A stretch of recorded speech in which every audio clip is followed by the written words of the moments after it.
Jeepers Creepers 3, while deeply flawed, often a little bit difficult to sit through, did manage one thing.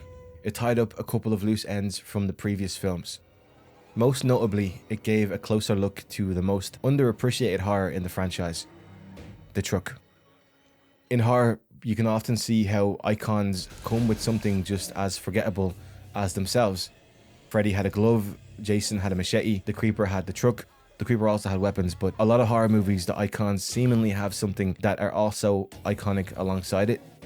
I'll admit, I'd never given the vehicle much thought, but I got a comment recently from Michael Myers.1 asking me to do a bit of a dive into the truck and if it's sentient, and I realized that is a perfect idea because the truck wasn't always just really about transportation. Something felt a bit more deadly about the truck. And what makes this topic so fascinating to debate is that the truck didn't only ever just serve the Creeper. It always felt like it was part of him, like a living extension, a monster in its own right.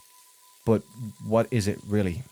A lot of comments would argue the truck was sentient, or it was even enchanted or possessed by the Creeper's higher power. Some said it was just a heavily modified vehicle, fast, brutal, but ultimately a little bit mundane. And to be fair, in the first film, all it appeared to be was a beat-up death machine rigged with high speed and very sturdy steel. But was it only ever just a truck? A bit of a history of the trucks from the Jeepers Creepers film. It was always said in production of the film that there were 3 made for the movie. 2 would now be in the hands of collectors today, but the 3rd one went missing. The missing truck, from what I heard, was the one that was used in the high-speed chase sequences. I've seen comments saying that it was scrapped or it's been stolen, taken. Some say even probably in the hands of a wealthy private collector. Others say it just went missing, vanished without any trace. But wherever it is, it's kind of fitting that the most mysterious piece of the film is the thing that we now can't find. In the original Jeepers Creepers, the truck didn't seem like much of a big deal, but when you rewatch it and you look closely, the first time we see the truck, the Creeper ends up moving from the camper where he kills the first 2 people of the film and gets into the truck almost as if the truck appeared behind it or it was summoned, and then has the whole chase sequence with the siblings. We don't know if the Creeper ever boarded it, if the truck was moving on its own, so we do have the question, was the Creeper even driving it, or was it driving to him?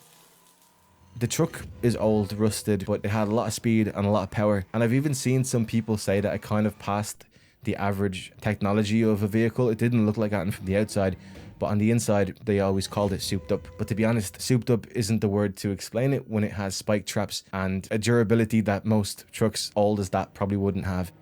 That truck always seemed like a monster. Strangely, the truck vanishes entirely in the second film. Not sure why, it just didn't go with the script, I'm assuming, so it was left out of the story, but its absence is noted and we can assume it was somewhere nearby, just off screen, waiting to collect all the bodies. Then in the 3rd film, the truck would return, but something was a lot different about it. It wasn't just a vehicle anymore, it always felt to me like it was a character. Because it could trap and it could hunt, sometimes even before the Creeper even arrived. There's that one scene with the bratty teenager when he was snatched up and held by the truck itself, seemingly without the Creeper's direct involvement. So you'd have to ask the question, how did the Creeper know it had someone waiting for him? Or did the Creeper just feel it? Was there some sort of alert system, or like a second set of eyes, or something like a hive mind or something? Really, nobody knows. It was never really answered. But what makes it really unsettling, this truck and the weapons, everything seemed to fit together so perfectly. The Creeper's blades, the weapons made from bones, they almost move like they have some sort of will of their own. Not quite alive, but not quite dead. Just like the truck, just like all of its tools, it all feels like an extension of the Creeper. And then if you look outside of that, you can see the vehicle as some sort of symbol. Like in horror, vehicles can represent no escape or a constant pursuit. They become like metaphors, like Christine, for example. Or even in Jeepers Creepers 2, the bus served as like a cage, like no freedom turned to a prison. Like the young youth and freedom turned into a prison, or where everyone inevitably would just die. So the 3rd movie kind of presented itself as a manifestation of that inescapable pursuit that the monster eventually had for all the victims. Like it was a tool of fear camouflaged in something very familiar. We always noted that with the truck. One of his biggest impacts with the film was that it made the Creeper look like a normal person on the outside until you get up close, and by the time you realize this isn't a normal person, it's far too late. Because it feels like all the victims could never outrun the creeper, they could never outrun the truck, and you couldn't even tell if it was alive. In the third film, it drove on its own while the creeper stayed on top of it. So I have a question that I'm never going to get an answer to, but one thing that dawns on my mind is that what did the truck do during the 23 years of hibernation? I'm assuming the truck didn't hibernate too. Does it refuel? Does it lurk in barns and forgotten roads, just biting down time until the creeper would return? As always, when we discuss anything Jeepers Creepers related, I always say the beauty of all this stuff is because it's unexplored. It's the unexplored corner of the franchise. And while I'm not going to say Jeepers Creepers 3 might be a good film necessarily, it gave us that one gift.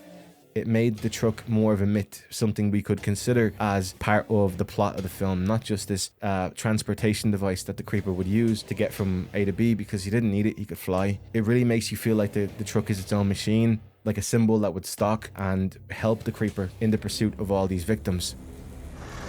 Fear has a scent, and I've seen that thing and hate it. Like it could sample fear right out of the air. And it's cool because we know the creeper, its main thing is fear.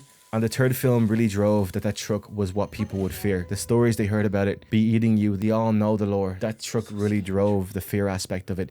And I think the third film just turned the truck into this really important factor in the fate of all these characters and the way the monster works. Gonna get back to that church. You're just gonna know that we were there. The power of this truck is that you're not seeing the thing you're so scared of. It's being carried inside it, hiding it from anybody to see. But you know it's in there. I've been scrambling on just how I wanted to end the video. As if there was some information I could find that would conclusively establish some sort of solid basis on why they made the truck to be the major part of the film. And I'm called back to research I found a while ago while creating a different video, but I can't find it.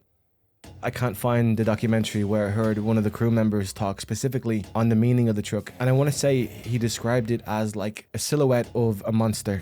Not quite the monster itself, but for the life of me I can't find a video that I had found this information being spoken in, though I know it did happen. Honestly, my thoughts on the truck is that it was meant to be symbolic of normality, that it would hide the monster that was staying inside it, and the third film made it seem like the truck had a mind of its own. So with that in mind, it would make me feel like the first film also suggested this. Unless I was wrong and that caravan turned off the road with two alive humans, that didn't suggest the creeper had killed them, but I don't think that is the case. Again, the beauty is not knowing. And before we finish off, I want to first of all thank Michael Myers, one, for the video's inspiration, and secondly, be eating you, or maybe you know him as the Jeepers Creepers truck. Welcome to today's video. Today we're going to tell you all the things you're not supposed to know about the creeper truck.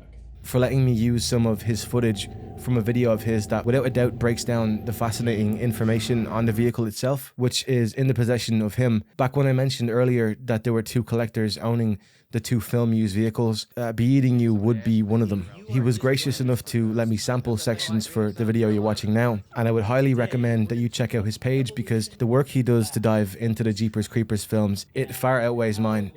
And if you like mine whatsoever, then I just know you would love his. My end off is this: the beauty is what we don't know, and we may never know, to be honest, but to theorize on this kind of stuff is what keeps the films alive. So for one more day, we can discuss some of the unknown. What if it was you back there?